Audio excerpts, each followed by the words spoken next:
저는 엊그제 한 외신 기사를 보았습니다.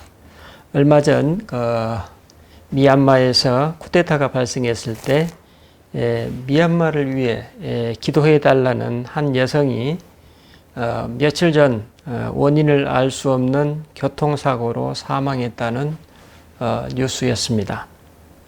누가 보아도 그 죽음의 인과관계를 추측할 수 있는 기사였습니다. 꽃다운 젊은 나이에 처참하게 삶을 마감한 기사를 보면서 참으로 가슴이 아팠습니다. 여러분, 우리는 이 세상을 살아가면서 종종 이런 삶의 실제를 목격하게 됩니다. 슬퍼하는 자는 위로를 받지 못하고 온유한 자가 땅을 기업으로 받지 못하며 정의를 갈망하는 자는 종종 무덤에 묻힐 때까지 정의를 보지 못합니다. 우리는 이처럼 복음, 즉 놀라운 소식의 세상과는 전혀 다른 세상에 살고 있습니다. 그래서 우리는 본문의 8가지 복에 대한 내용을 접하면서 질문하게 됩니다. 어떻게 이런 항목들이 놀라운 소식, 즉 복음이란 말인가? 도대체 이런 복을 추구할 사람이 이 세상에 누가 있다는 말인가? 만약 아무도 추구할 수 없는 복이라면 이것을 진짜 복이라고 할 수 있을까? 그렇다면 우리는 지금 거꾸로 된 세상에 살고 있다는 말인가? 그렇다면 예수님은 왜 이런 사람들을 복 있는 자들이라고 말씀하셨을까? 등등의 질문을 품게 됩니다. 이런 질문에 대한 답에 앞서 우리 한번 생각해 보십시다. 오늘 본문에서 말씀하고 있는 복 있는 사람들, 즉 심령이 가난한 자, 슬퍼 애통하는 자, 온유한 자, 의에 줄이고 목마른 자, 자비로운 자, 마음이 깨끗한 자, 화평을 이루는 자, 하나님 때문에 박해를 받는 자. 여러분, 이런 사람들과 무관한 사람 혹은 이런 상황으로부터 자유로운 사람이 이 세상에 누가 있을까요? 아마도 고대 사회의 인권 상황을 감안해 보면 한 나라의 국왕을 제외한 그 어떤 사람도 위에 8가지 항목에서 자유로운 사람은 없을 것입니다. 아니, 한 나라의 국왕이라 할지라도 신하들의 정의롭지 못한 모반이나 혹은 이웃한 불량 국가들의 불공정한 처사에 억울한 상황이 다반사로 경험될 것입니다. 국왕이라고 할지라도요. 이는 오늘날도 마찬가지입니다. 그렇다면 예수님은 왜 이처럼 8가지 복을 말씀하셨을까요? 예수님은 이와 같은 모든 인간들의 상황을 알고 계시기에 완전히 역발상을 하신 것 같습니다. 이 세상 모든 사람들이 처한 상황이기 때문에 만인에 대한 만인의 투쟁이라는 약육강식의 방식으로 문제를 풀 수 없다는 것입니다. 이는 마치 인간이 동물들을 한 곳에 모아놓고 동물들을 구경할 수 있는 그런 동물원 방식을 역으로 동물들을 자신들이 살고 있는 그 거처 그리고 그들의 삶의 방식을 그대로 놓아두고서 단지 인간이 사파리 차량을 타고 동물들을 구경하듯이 완전한 발상의 전환을 이루는 정반대의 접근법이라고 볼 수 있습니다. 바로 그래서 복음은 역설입니다.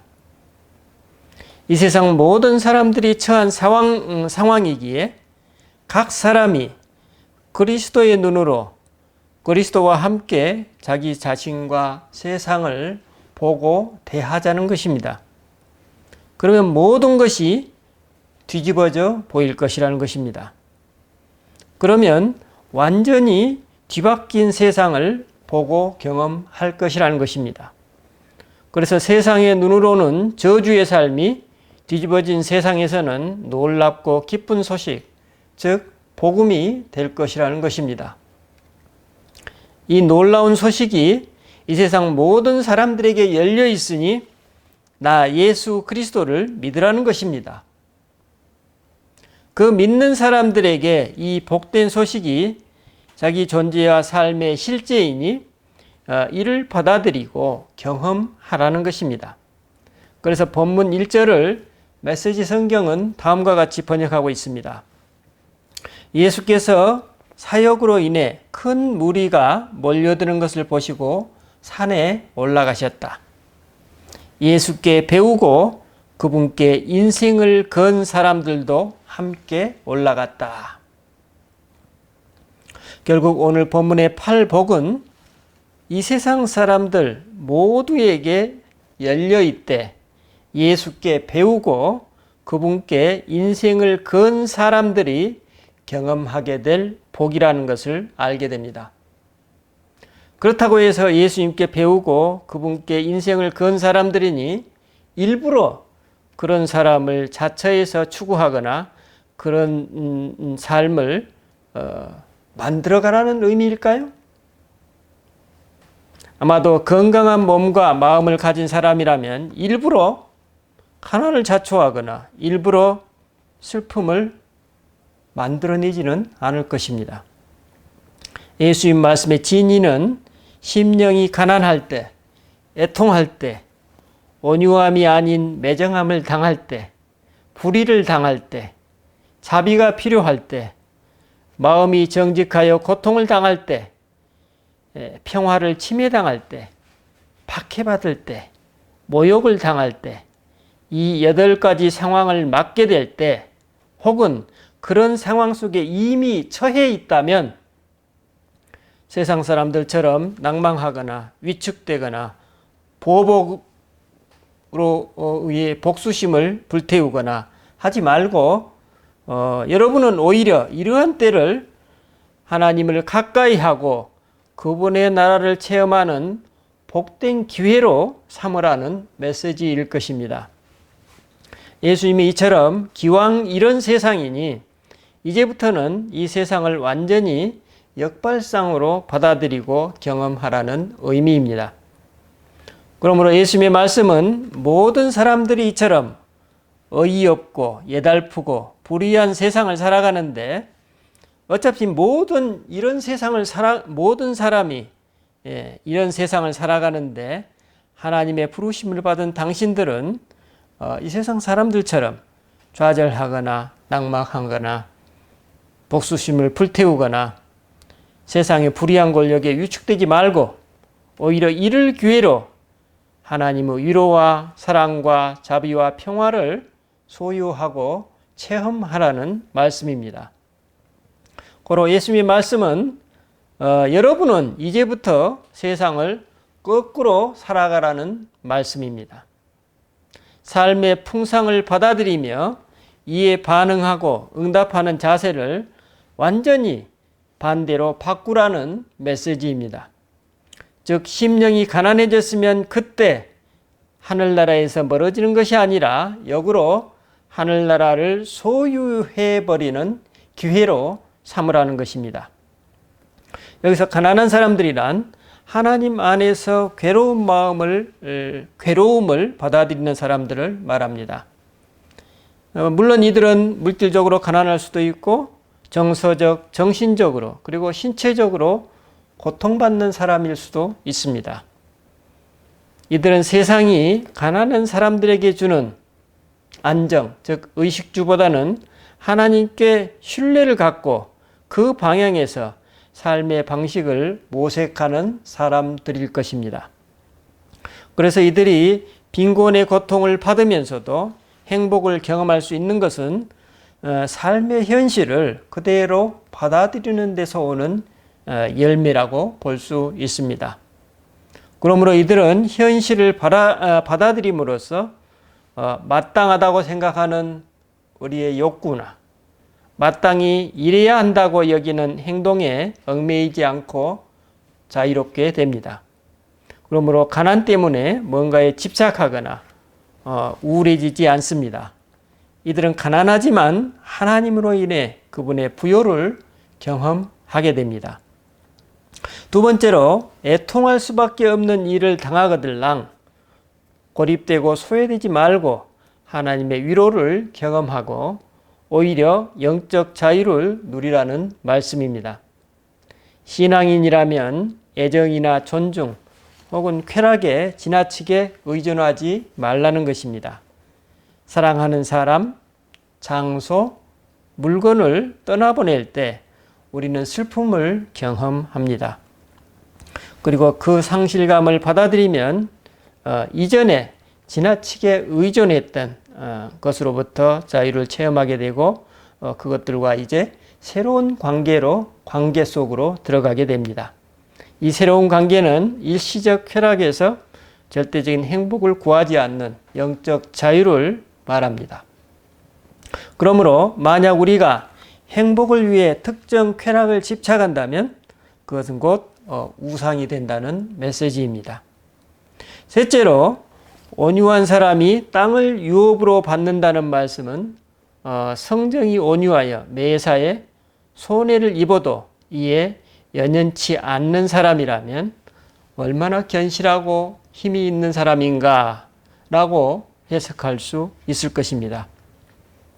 이는 우리가 소유한 권력이나 힘이 잘 다듬어지고 조율된다면 주어진 상황이나 이웃 혹은 자기 자신을 강압으로 압제하지 않는다는 뜻입니다. 또 반대로 그런 사람은 모욕이나 불의를 당해도 그것에 타격을 받지 않습니다. 이런 사람들은 다른 사람들의 말이나 의견에 자신을 동일시하지 않고 진리, 즉 하나님의 말씀에서 그 진정성을 구하게 됩니다. 그러므로 이처럼 온유한 힘을 가진 사람이야말로 땅, 즉 하나님의 기업을 유업으로 받는다는 의미입니다. 자, 이제 넷째로 의에 줄이고 목마른 사람은 그만큼 하나님의 말씀을 양식으로 삼아 먹을 것이라는 것입니다. 그래서 그는 배부르고 만족할 것입니다. 즉 성도가 자기 진실과 하나님의 공의에 반할 때에는 그가 속한 집단에서 요구하는 행동을 초월할 필요가 있다는 말씀입니다. 이는 그 집단을 거부하라는 뜻이 아니라 그 집단의 요구가 절대적인 것은 아닐 수도 있다는 것입니다. 이는 우리가 집단의 과잉 동일시하는 것에 대한 경고의 말씀이고 또 동시에 그 집단에 수용받고 그 집단의 안정을 받는 것으로부터도 우리가 더 초연해지라는 의미입니다. 이때 그리스도께서는 우리가 당신의 말씀에 따를 용기를 주신다는 것입니다. 우리의 진정한 행복은 내적 자유의 성장에 있지 다른 사람들의 기대에 부응해서 얻어지는 것이 아니라는 것입니다. 우리는 이처럼 내적 자유의 성장 정도에 따라 하나님 나라 속으로 더 깊이 들어갈 수 있다는 것입니다. 이 네 가지 행복은 내 이웃을 내 몸과 같이 사랑하라는 말씀에 상응하는 내용으로 볼 수 있습니다.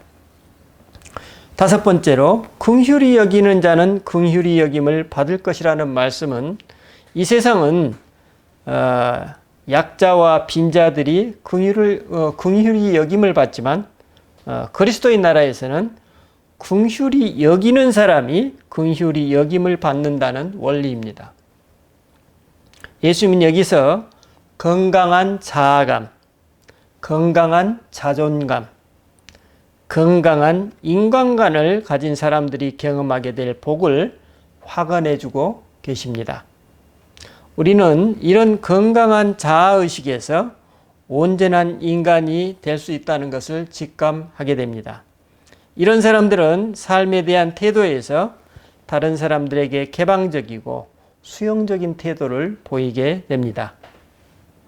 우리는 이런 복을 통해 내가 이웃을 사랑한 것처럼 너희도 서로 사랑하라는 예수님의 새로운 계명에 참여하게 됩니다.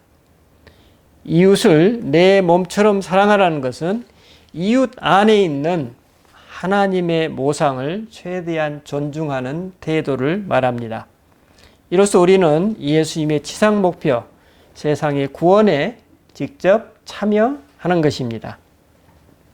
특별히 낮은 자존감으로 자기 비하에 빠져 있는 현대인들에게 자신을 긍휼히 여기라는 이 말씀은 꼭 필요한 덕목으로 볼 수 있습니다.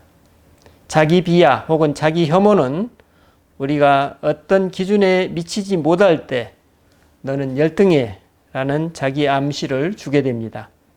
이는 하나님이 아닌 자부심이라는 탈을 쓴 악한 영이 말하는 것입니다. 악한 영은 우리의 환경과 문화 혹은 과도한 욕망 뒤에 숨어서 기대에 미치지 못하는 내 자신을 수치스러워하도록 만듭니다. 우리는 그리스도와의 만남을 통해 자신을 긍휼히 보게 되면서 자기 자신에 대한 긍정과 사랑을 배우고 습득하게 됩니다. 이런 수련을 통해 우리는 타인과 비교에서 오는 우울감에서 벗어나게 됩니다.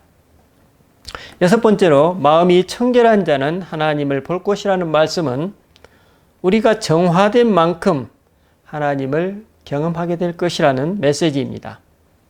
우리 안에는 어린 시절부터 쌓여온 정서적 쓰레기들이 몸과 마음 속에 담겨 있습니다.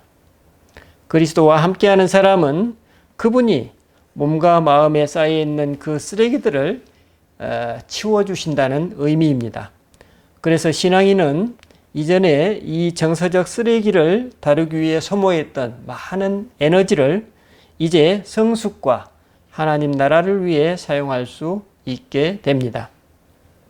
또 하나님과의 관계가 깊어지면서 그분의 손길이 우리 영혼 더 깊은 곳까지 다다라서 우리는 일생 동안 쌓여온 정서적 기제로부터 점점 더 자유로워지게 됩니다.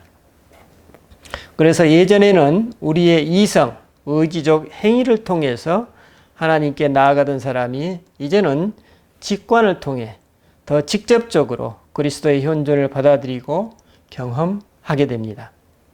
이처럼 마음이 맑은 사람들은 이제 감각, 기억, 상상, 논리, 그리고 의지를 통하지 않고 직관을 통해 하나님의 은혜를 받아들이고 경험하는 빈도수가 더 많아지고 깊어지게 됩니다. 한마디로 8가지 복을 자연스럽게 받아들이고 경험하는 것입니다. 이런 직관을 통한 하나님 체험으로의 전환은 우리 영성신학에서 감각의 밤이라는 적응 시간이 필요하게 됩니다. 이 직관적 수준의 하나님 체험은 맑고 깨끗한 마음을 소유한 사람만의 복이며 이들에게는 그들이 하나님을 볼 것이라는 이 약속이 실제화된다는 것입니다. 이와 같이 정화된 믿음은 세상의 겉모습을 투과하여 숨겨진 실제를 보여주게 됩니다. 하나님께서 그런 눈을 주시는 것이죠. 그래서 이들에게는 모든 것이 하나님과 그분의 나라를 이야기하는 삶의 실제 리얼리티가 됩니다. 완전히 전도된 삶의 실제를 살아가는 것입니다. 그러나 어떻습니까? 아까 사파리의 동물원을 말씀드렸다시피 사실은 세상 사람들도 똑같은 그 삶의 실제를 보고 경험합니다. 그러나 그것을 경험하는 실제가 완전히 달라지는 것을 지금 예수님께서 말씀하고 계십니다. 7번째로 화평하게 하는 자는 하나님의 아들이라 일컬음을 받을 것이라는 이 말씀은 심지어 화평할 수 없는 상황과 환경, 함께 화평할 수 없는 사람들과도 화평을 이루는 자유와 복을 말합니다. 즉 우리가 진정 내 자신과 다른 사람들 안에 계신 하나님을 받아들인다면 영의 밤이라는, 영성신학에서 영의 밤이라고 하죠. 영의 밤이라는 그 신뢰의 위기를 봉착하게 됩니다. 이때 성도는 하나님을 그대로 받아들여야 하는 도전을 직면하게 됩니다. 그러므로 이 영의 밤을 지나는 동안 성도는 하나님과 일치하고픈 열망이 아주 긴급해지게 됩니다. 원수를 위해 십자가를 지려는 이 열망은 인간이 만들어낼 수 없고 인간이 자기 힘으로 실천할 수는 없습니다. 오직 그 성도 안에 계시는 그리스도께서 행하시는 것입니다. 바로 이것이 평화를 위해 일하는 사람들이 경험하게 될 복이라는 것입니다. 이는 이 세상의 가치관과는 완전히 반대되는 삶의 가치입니다. 여러분 잘 알고 계시는 어거스틴은 평화란 질서의 평온이다라고 정의했다고 합니다. 그러므로 6번째와 7번째 복을 종합해 보면 올바른 질서란 우리의 정서적, 이성적 삶을 직관적 기능들과 융합시키고 이렇게 통합된 인간의 본성을 이제 하나님의 사랑에 굴종시키는 것이라고 말합니다. 이때의 평화는 감상적인 평화가 아니라 우리의 정서를 초월하는 우리의 존재와 삶의 방식에서 나올 수 있다는 것입니다. 이제 성도는 더 이상 박해의 바람에 휘둘리지도 않고 홍수의 시련에도 씻겨 내려가지 않습니다. 이 평화는 이 세상의 것이 아니고 부활하신 예수님이 가져오신 선물이기 때문입니다. 그러므로 성도는 부활하신 주님으로 인해 반석 위에 있고 그 바위는 그리스도이십니다. 이처럼 그리스도의 평화 안에서 그 평화를 통해 하나님과 일치하는 사람은 십자가의 길이 특별한 사건이 아니라 일상적 삶이 된다고 볼 수 있을 것입니다. 또 이런 성도는 삶의 결과에 집착하지도 않게 됩니다. 그는 명예를 구하지 않으면서 세상을 위해 자유롭게 봉사하며 그리스도와 함께 살아갑니다. 8번째로 의를 위하여 박해를 받는 사람은 천국이 그들의 것이라는 이 말씀은 기독교 신앙의 궁극을 표현하고 있습니다. 예수님은 하나님을 위해 박해받는 이 사람들이야말로 이 세상에서 맛보는 복의 절정이라고 선언하고 계십니다. 아마 그분 자신의 존재와 삶을 이처럼 표현하고 계시는 것 같습니다. 그분 자신을 본받는 그 성도는 그만큼 그 이상의 하나님의 사랑을 지금 경험하고 있는 것입니다. 이것은 우리들이 만들어낼 수가 없습니다. 이런 사람들은 자기를 초월하여서 자신의 몸과 마음이 더 이상 자신의 것이 아니라는 태도를 갖습니다. 이런 분들은 자신을 그리스도와 동일시하는 태도로 세상 삶을 살아가는 사람들입니다. 이분들은 자신의 사명이 만약 고통을 요하는 것이라면 그 고통을 겪으면서 그리스도께 더 온전히 봉사하는 것입니다.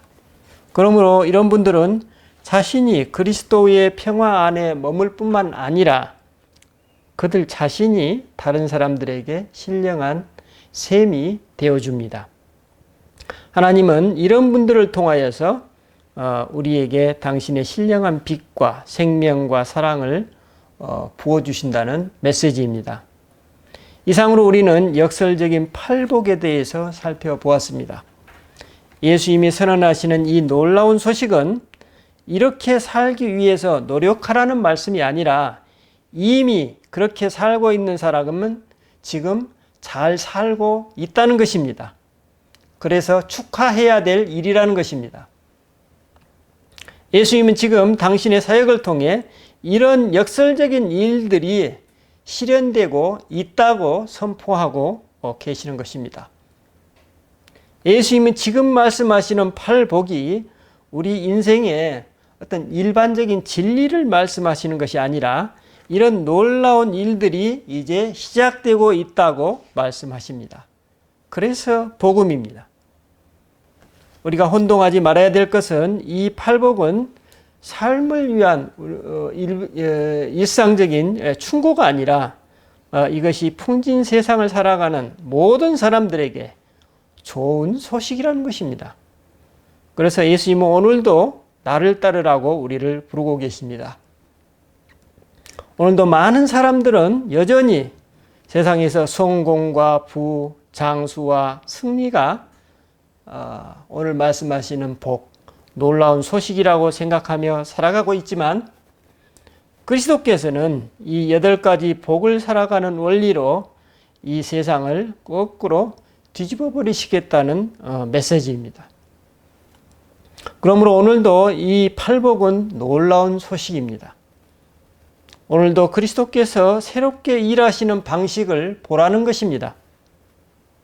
여러분도 오늘 이 방식으로 새로운 삶을 도전해 보고 체험하라는 초대입니다. 이렇게 새로운 방식으로 삶을 살아가는 사람들이 곧 새 언약의 백성들이라는 것입니다. 그래서 이 복음서의 저자인 마태는 2장에서 예수님이 이집트에서 나오시는 사건, 또 3장과 4장에 걸쳐서 강과 광야를 지나는 사건, 그리고 4장 12절로 25절에서 이제 약속의 땅으로 들어가시는 사건을 보여주고 오늘 본문에서 마침내 새 언약, 이 팔복을 말씀하여 주고 계신다고 서술하고 있습니다. 신명기는 이스라엘 백성이 홍해와 광야를 지나 약속의 땅에 다다랐을 때 복과 저주의 언약을 주셨던 사실과 이게 오늘 이 본문이 상응하고 있습니다.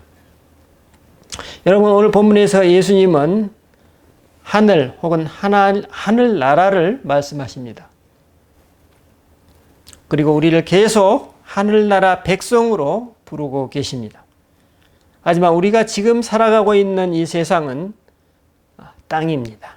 우리가 지금 발을 딛고 있는 땅입니다. 이런 우리들의 상황을 위해서 예수님께서 기도하십니다. 주기도문에는 어떻게 나와 있습니까? 하늘에서와 같이 땅에서도 라고 표현하고 있습니다. 예수님의 이 기도는 하늘나라가 보이지 않는 피안의 세계가 아니라 하나님의 영역, 하나님이 실제하는 곳이 바로 하늘나라임을 일깨워주고 있습니다.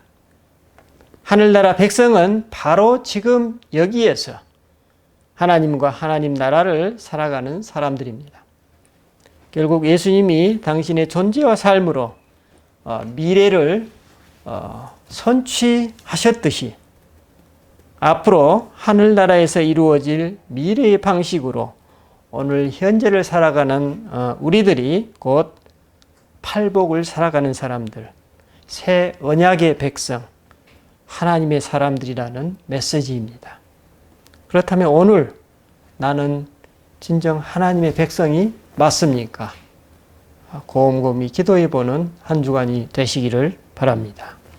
기도하십시다.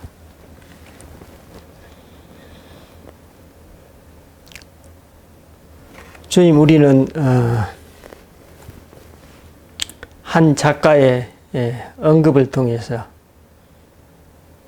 역사가 우리를 망쳐버렸지만 우리는 상관없다는 그 말씀을 우리가 생각해 봅니다. 주님, 역사의 파고로 인해 얼마나 많은 사람들이 얼마나 깊은 고통을 겪고 왔고 지금도 겪고 있는지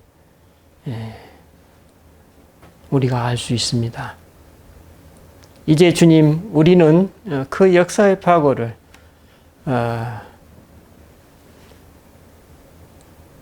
이제 거스르지 아니하고 오히려 탈 수 있는 그런 방법들을 조금씩 익혀가고 있고, 그리고 그것들이 얼마나 우리를 그 파고로부터 자유롭게 하는지, 오히려 그 파고가 우리들로 하여금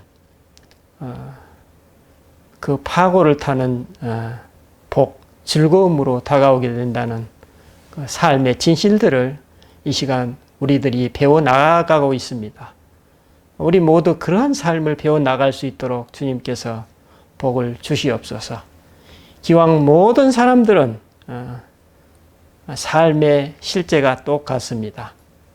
똑같은 삶의 실제라면 우리가 어떠한 태도와 방식으로 이 실제를 받아들이고 또 극복할 것인지는 우리 각자에 맡겨져 있습니다.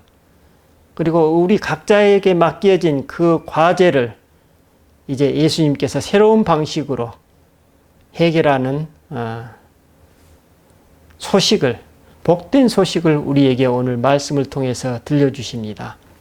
주님, 오늘 이 팔복의 말씀이 우리의 양식이 될 수 있도록 도와주시고 그 양식으로 인해서 우리가 부요해지고 몸과 마음이 건강하여지는 그런 하나님의 백성으로서의 복을 누릴 수 있도록 도와주시옵소서.